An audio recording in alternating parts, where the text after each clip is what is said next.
Good afternoon to you all. Today we are going to discuss a new important topic, that is ocular pharmacology.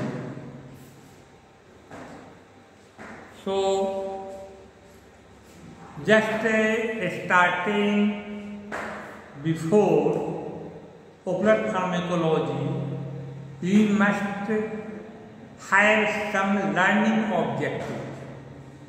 That is, at the end of this session or class, students should have a basic understanding of pharmacokinetics and pharmacodynamics of ocular drugs, ocular routes of drug administration, and different ocular drugs in common use.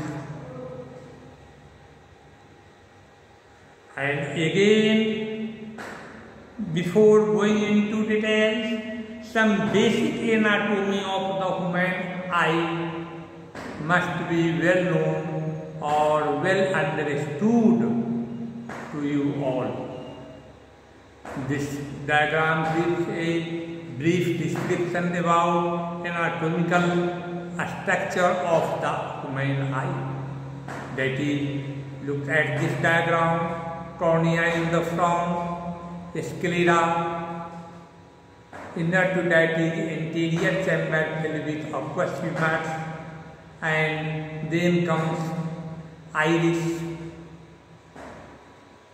pupils, lens, ciliary bodies and muscles, suspensory ligaments, and lateral rectus muscles on posterior sides, sclera, choroids, retina, macular lutea, fovea centralis, and optic nerve and retinal blood vessels.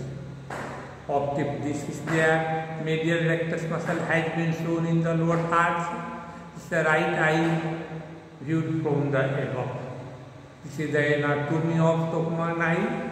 Just a brief descriptive anatomical presentations. Coming to the next, that is tear film.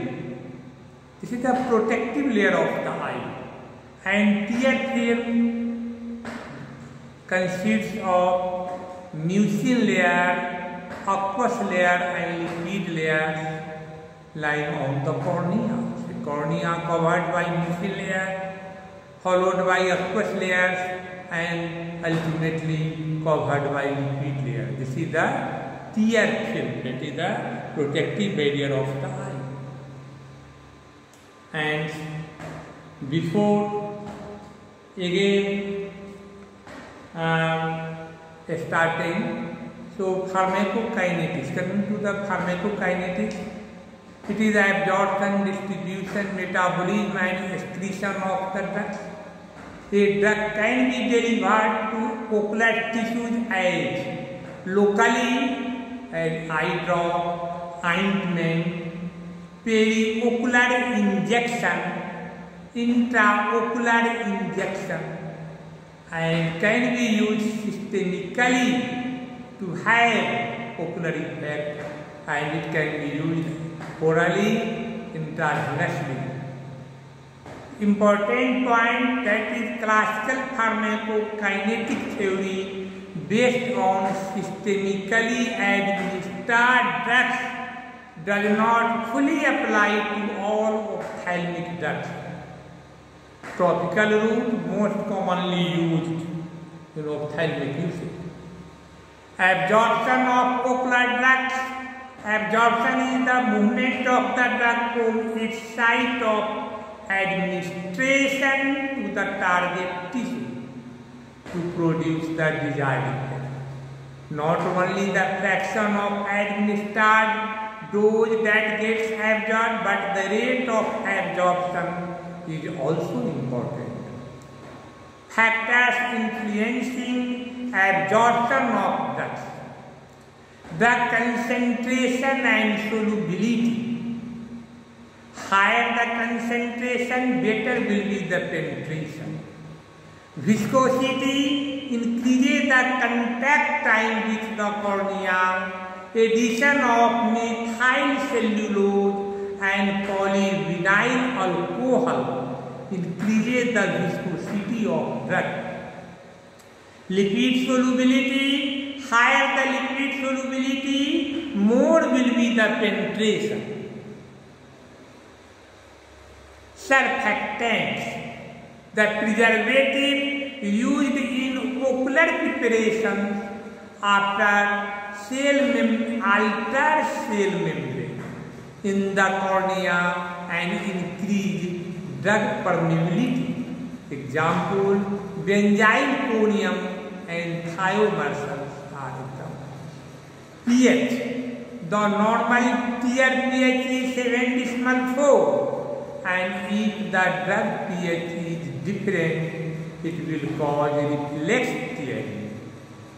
When an alkaloid drug is put in relatively alkaline medium, the proportion of the uncharged form will increase, thus more penetration.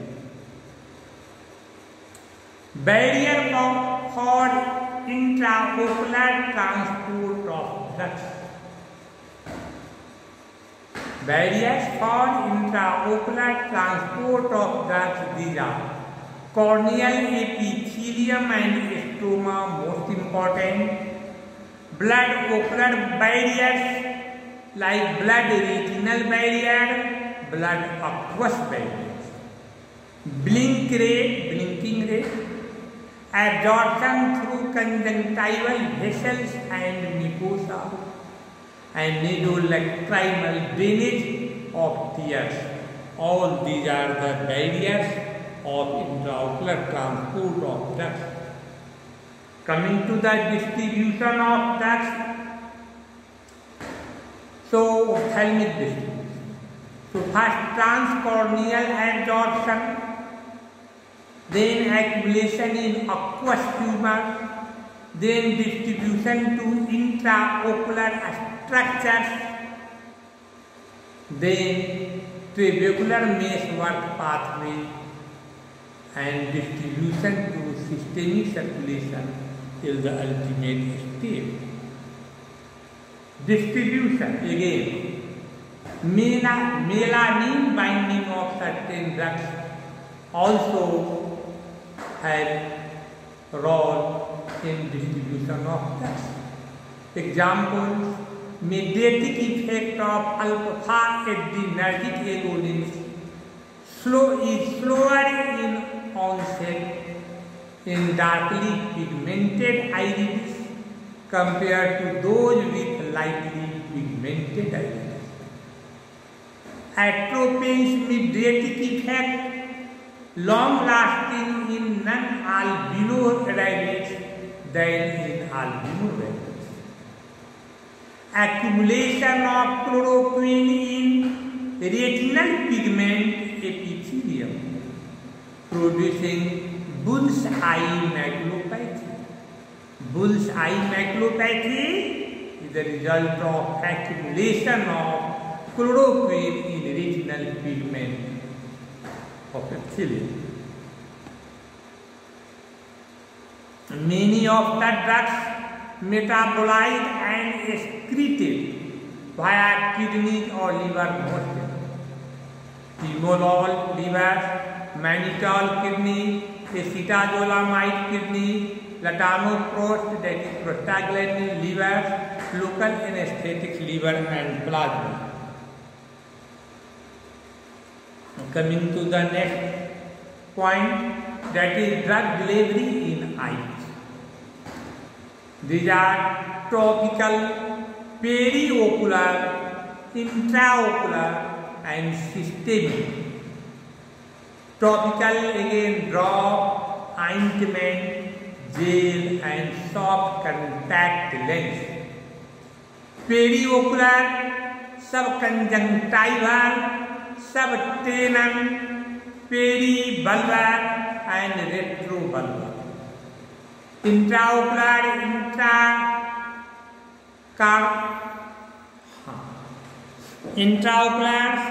intracameral and intravitreal. Systemic, oral, intravenous and intramuscular.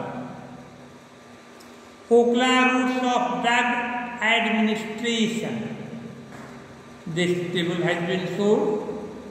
That is topical route, topical, special utility, convenient, economical and relatively safe. Limitations and implications, compliance, corneal and conjunctival toxicity, nasal mucosal toxicity, systemic side effects from nasolacrimal absorption, subconjunctival, subtenous and retrobulbar injections.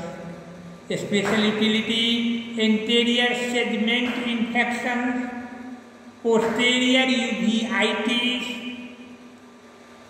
cystoid macular edema, CME, cystoid macular edema. These are the indications and limitations. Local toxicity, global perforation, globe perforation, optic nerve trauma, central retinal artery or vein occlusion. Intraocular injections, anterior segment surgery or infections.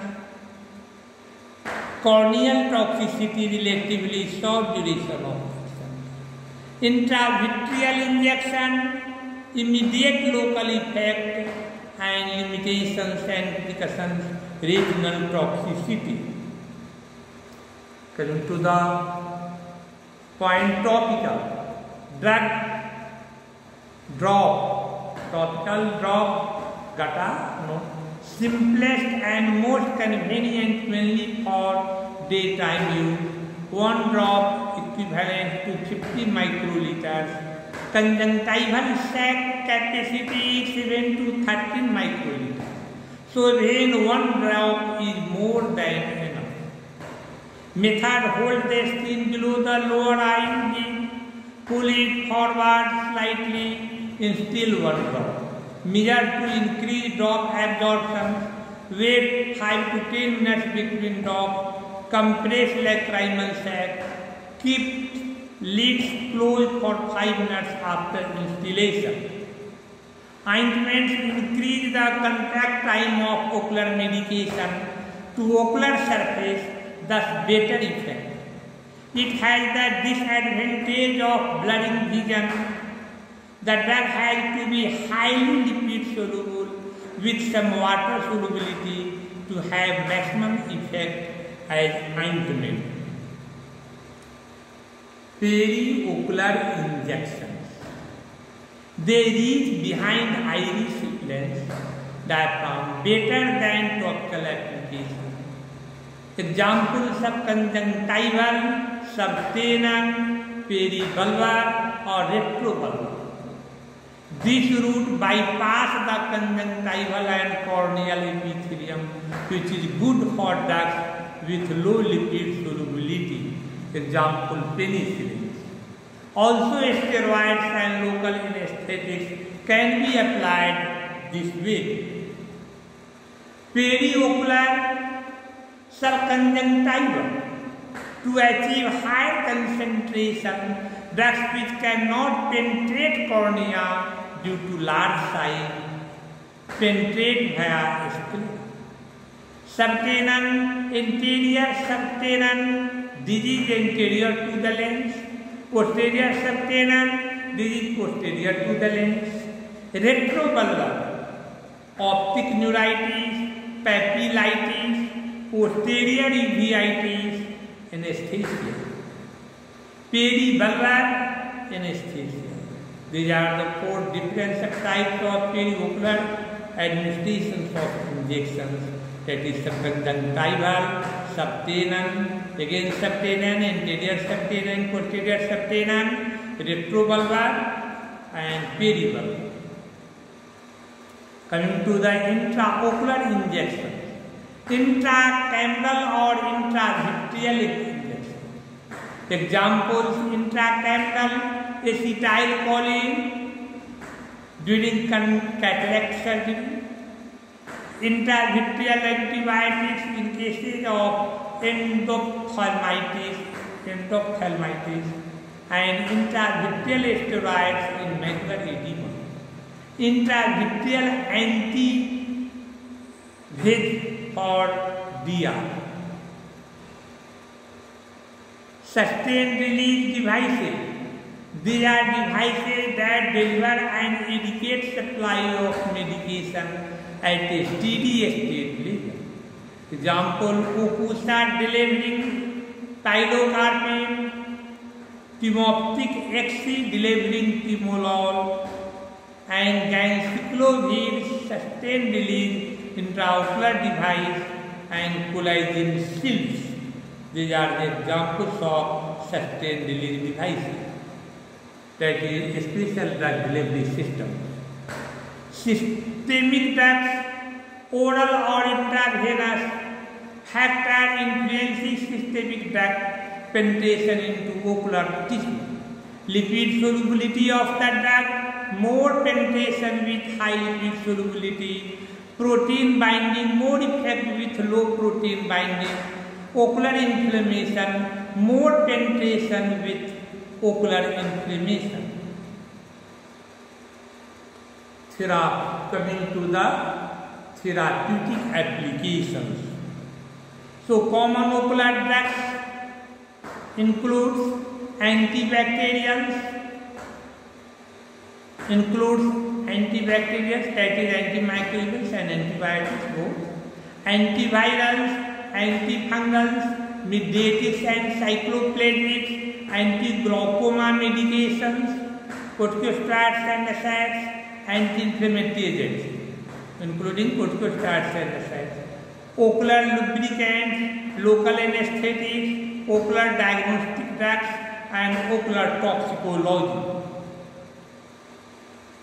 Coming to the look at this chart, some drugs has been shown in tabulated form, that is atropine formulation decimal 5% to 1%, 2% solution, and 1% ointment is used. Indication for use: cycloplegia, mydriasis, cycloplegic retinopathy, dilated fundoscopic examination. Ocular side effects: photosensitivity and blurred vision. Scopolamine 0.25% solutions. Indication: cycloplegia and mydriasis, and ocular side effects again photosensitivity and blurred vision. Homatropine 2 to 5% solution is used. Indication: same cycloplegia and mydriasis and same side effects as ever, photosensitivity and blurred vision. Cyclopentolate decimal 5 to 1% solution, and indication: cycloplegia and mydriasis and side effects photosensitivity and blurred vision. Tropicamide decimal 5 to 1% solution, indication: same cycloplegia and mydriasis as ever, and side effects photosensitivity and blurred vision. Pharmacotherapy of ocular infection. Coming to look at this slide, pharmacotherapy of ocular infection.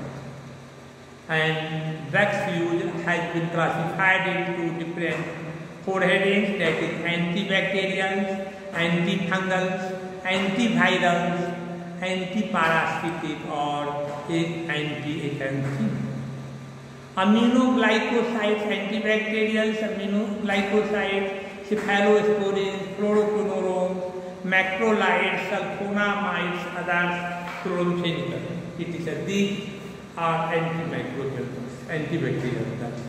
Antifungal drugs used are Paulins, natamycin, amphotericin B, azoles, imidazole and triazole, miconazole, ketoconazole, fluconazole, itraconazole and voriconazole.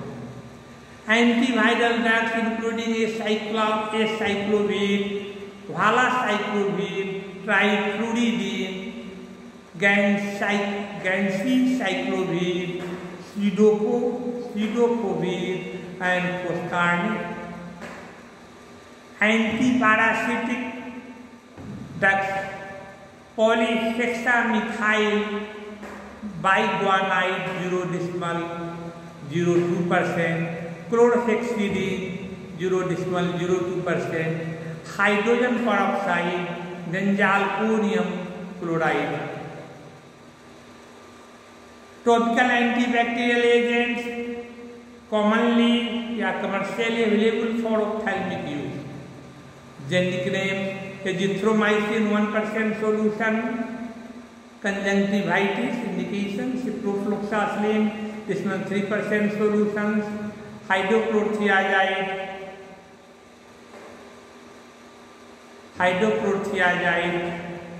that is this one, sorry, again repeating, that is azithromycin 1% solution, formulation, toxicity, hypersensitivity, indication conjunctivitis, ciprofloxacin, this one 3% solution is available, toxicity, hypersensitivity, same indication conjunctivitis, hydrochloride, this one 3% ointment, and toxicity में drug related corneal deposits,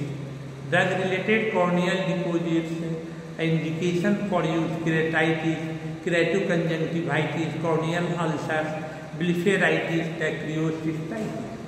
Erythromycin, this one 5% ointment, side effects में toxicity में hypersensitivity, indication superficial ocular infection, involving cornea or conjunctiva, getafloxacin, this one 3% solution, side effects hypersensitivity reactions, indication conjunctivitis.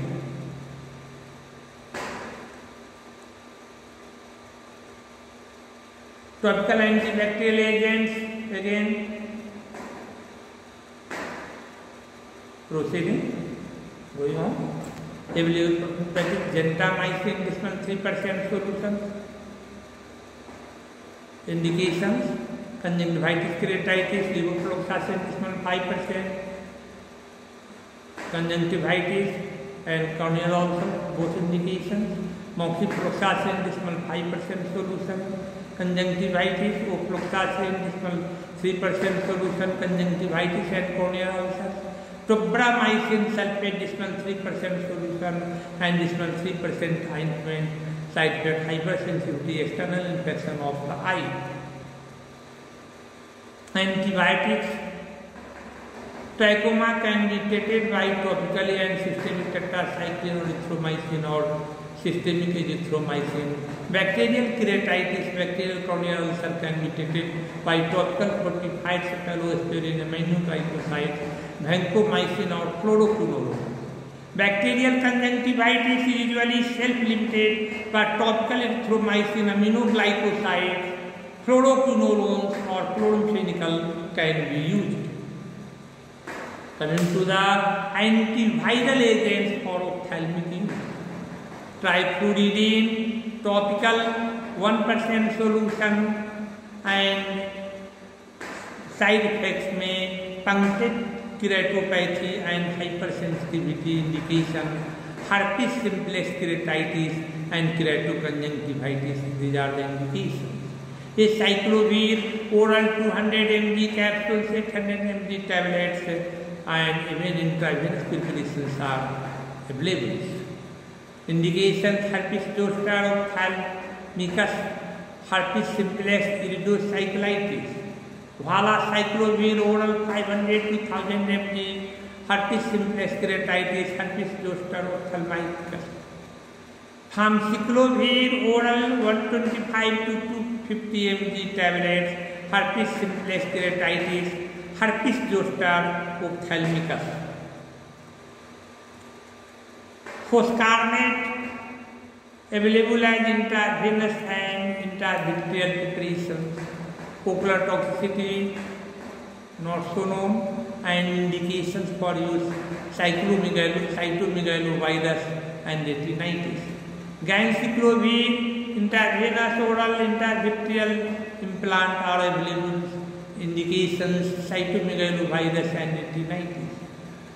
Valganciclovir oral, again cytomegalovirus and retinitis, and pseudopovir available as intravenous preparations, indications cytomegalovirus and retinitis. Antifungal agents for ophthalmic use. Amphotericin B, decimal 1 to decimal 5% solution. Decimal 8 to 1 mg subconjunctival 5 microgram intravitreal injections are indicated. Indication for use: yeast and fungal keratitis, endophthalmitis, yeast and fungal endophthalmitis, yeast and fungal endophthalmitis, yeast and fungal endophthalmitis. Natamycin 5% topical suspension, yeast and fungal blepharitis, conjunctivitis, keratitis. Fluconazole topical oral intravenous, yeast keratitis and endophthalmitis. Itraconazole topical oral, yeast and fungal keratitis and endophthalmitis. Ketoconazole oral, yeast keratitis and endophthalmitis. Miconazole 1% topical solution. Indication: yeast and fungal keratitis. Antifungal indication: fungal corneal ulcers, fungal retinitis and endophthalmitis.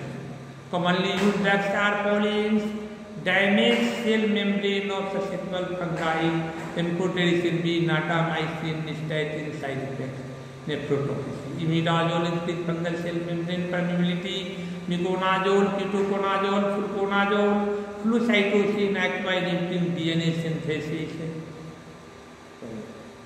Thank you to you all.